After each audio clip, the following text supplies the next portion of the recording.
Can coach Gautam Gambhir and Shubman Gill, the new Indian captain, solidify their name in Indian Test history? A series that was won 18 years ago, a series that was drawn in England 4 years ago, with a lot of stalwarts like Rohit Sharma, Virat Kohli, Ajinkya Rahane and Cheteshwar Pujara missing, it will be an outstanding effort if this Indian team can win a series in England once again. Especially when the total match experience of all of these players from the Indian squad to play in England is only 53 matches. Before we talk about the Indian batters and what they need to do and what the trend of baseball has been, especially England under the captaincy of Ben Stokes, hit that subscribe button. This is going to be a 5-match test series and so expected to have a lot of fireworks, but the first thing that we need to look at is the venues at which we are playing and how the scores shape up at these venues. Now these are the 5 test venues at which we are going to be playing our 5 test matches, and you can also see the average first as well as second inning scores at these venues. What stands out is that in almost all of these venues, barring just the Oval, the highest score is achieved in the second innings as compared to that first innings. And on average, the first inning score from across these venues is 275,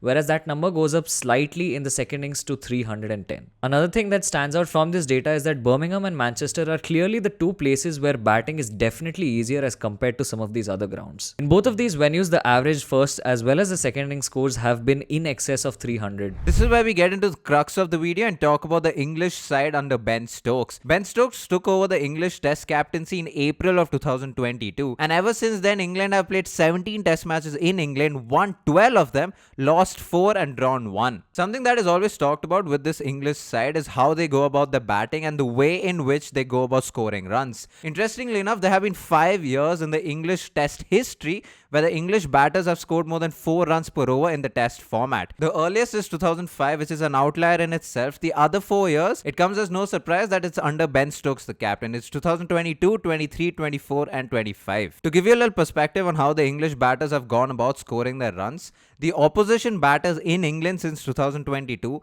have had a run rate of 3.5, whereas the English batters have had a run rate of 4.8, which is close to 5 runs per over, which if you think about it in an ODI format would be considered decent. If you look at these numbers, you can clearly see that batters under the captaincy of Ben Stokes have flourished in the way they go about scoring their runs. Not only have their strike rates climbed up, but their averages have been impressive. Barring Crawley, who has an average of 38, the top 4 batters of the England side, all of them have an average of more than 50. In fact, Joe Root has an average of 61 and has been in the best of form in the last few years. We have also made an entire video about Joe Root and his form post 2020, so if you haven't checked that out, go check that out. And it's not just the top 4, right? If you look at the middle order with the likes of Ben Stokes and Harry Brook, both of them have an average of more than 40, and as a middle order batter, that is a lot more impressive, especially when your top 4 are doing so well. Now, when you move on from the batting lineup and look at the England bowlers, what's funny is the fact that under Ben Stokes, the captain, out of the top 5 wicket takers, only 2 of them are selected in the squad. That is Chris Woakes and Ben Stokes. In fact, this will be the first time in a very, very long time that the England are playing against India both without Anderson and Stuart Broad. And this might be a cause for concern for the English side and advantage India,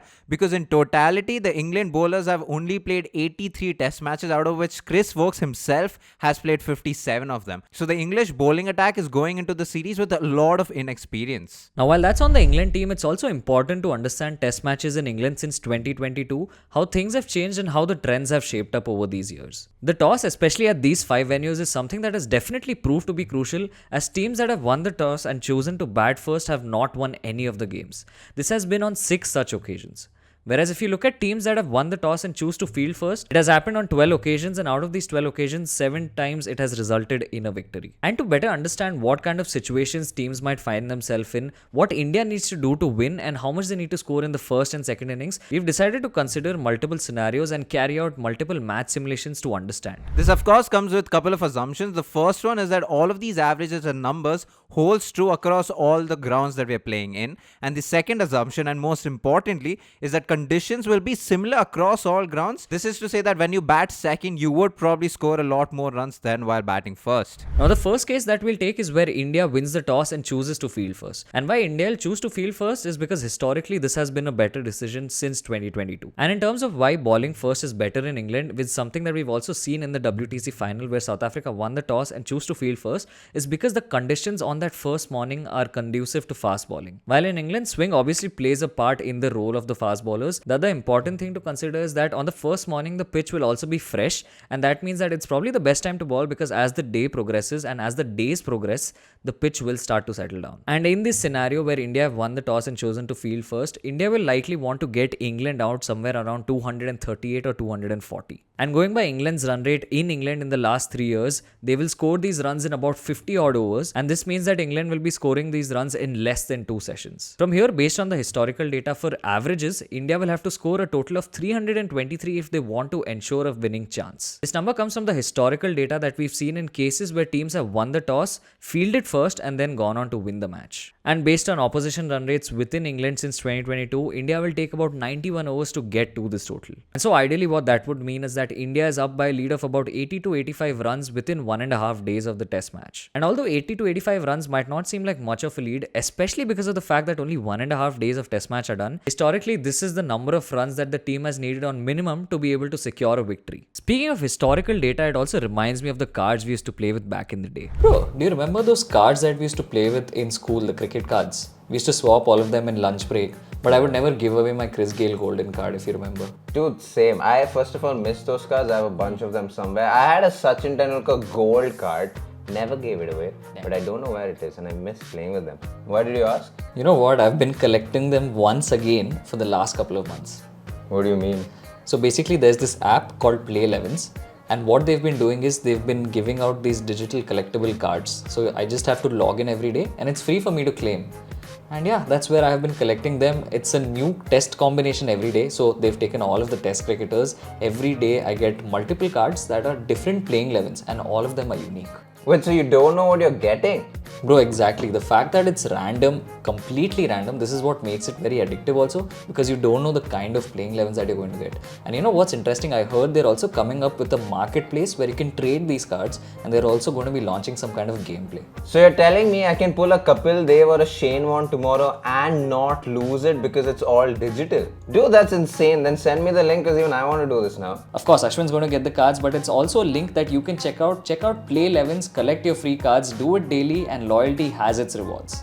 Link in the description. And the second case, of course, is if England win the toss and elect to field first and put India on to bat. India will need to score at least 375 runs because historically since 2022, the average runs in the first innings while batting first and when a team has gone to win is 375 runs. And again, looking at average run rate, they would probably do this in 105 overs. Of course, scoring close to 400 runs in the first innings of a test match is a massive boost, but you will need to make sure you get England all out for an average score of around 272. Knowing England and the run rate in which they go about the batting, they would probably get this in about 56 overs. But by the end of the first 2 innings, India have a lead of about 103 runs, which is massive when you talk about test cricket. There are 2 things to keep in mind. While batting first and winning matches in England since 2022 have happened only thrice, and second, of course, all of these cases are ideal scenarios for India to go on to win the match. While everyone does talk about fast bowling in England, something that's also really important is how the openers perform. This is all the more highlighted when we look at England's losses since 2022, because in these 4 losses that England have had, the opposition openers have outperformed the England openers by far. In these matches where England has lost, the England openers have had an average of just 32.8. Compare that to the opposition openers who in these games have been able to average 58.7. Not only that, but the opposition openers in these games have got 2 centuries to show against their names, whereas the English openers have got no centuries. This also comes as no surprise because if you look at the 2021-22 series where India were able to draw the series 2-2, you'll see that one of the highlights of that series were Rohit Sharma and KL Rahul, the Indian openers, doing extremely well. In fact, they had the best 2 averages in the series for Indian batters, with Rohit Sharma averaging 52 and KL Rahul averaging almost 40. And this is all the more important because in 2018, despite Virat Kohli having that brilliant series and even Pujara and Rahane contributing runs, our openers Murli Vijay, Shikhar Dhawan, all of them struggled through the series with not a single century to show against their name, and this is why India went on to lose that series 4-1. And the figures of 2018 also tie in perfectly with figures since 2022 for opposition openers in the games that they've lost. In these situations, the opposition openers have averaged only 20.8, whereas the English openers have still been able to maintain an average of about 30. And so this means that if your middle order is in form, it does not really matter as much as the openers, because not only are they going to score the runs and set the platform, but most importantly, they're also going to be consuming a lot of balls, which will ensure that it's easier for batters coming in. Focusing on India alone since 2018, out of the 10 test matches that we have played against England in England, we have won 3, lost 6, and we were able to draw one of the test matches. Something the Indian team management should be able to do is take a lot of heart from the 2021-22 series, because even though the Indian middle order with the likes of Virat Kohli, Pujara and Rahane struggled throughout the series, the Indian batting order stepped up and put in performances when it really mattered, and the Indian fast bowlers were on it from day one. And this is also why we were so close to winning a series in England. And we have good memories in the venues we are playing at, because not only are we familiar with the conditions, but we have also won matches in most of these grounds. And contrary to popular belief, even though a lot of people might think England are favourites because it's in England, according to us, India stands strong, because not only do we have the 2 centuries from last time in the likes of KL Rahul and Rishabh Pant,